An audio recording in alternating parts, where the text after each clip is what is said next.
देवों के देव महादेव, जिनके आशीर्वाद से हम सभी कार्यों में सफलता प्राप्त करते हैं, आदि देव हैं गणेश जी, जिनको विघ्न के हर्ता कहते हैं।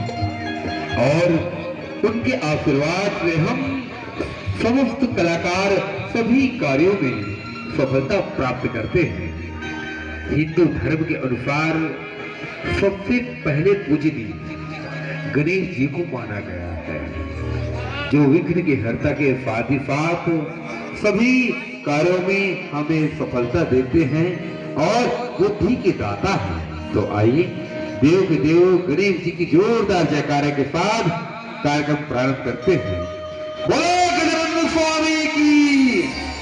बल्कि झुके और नमन हो जाए, मस्तक झुके और बंदन हो जाए, ऐसे नजरे कहां से लाऊं, तुझे याद करूं और तेरा दर्शन हो जाए।